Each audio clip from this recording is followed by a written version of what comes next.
moving on to the second thing that you need to do is the tongue position. Okay, the tongue position has to be,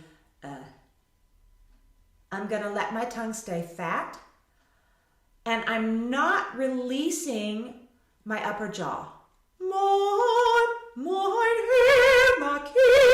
Yeah, it's gonna be flat, and I'm just dropping the jaw.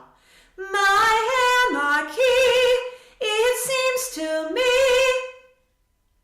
It's the exact same range, but I've changed my breath. My key, which is making me sound a little bit different. Okay? Another thing that you can do is check your Adam's apple. So when my tongue is like this, my key, then I'm feeling my Adam's apple right here in the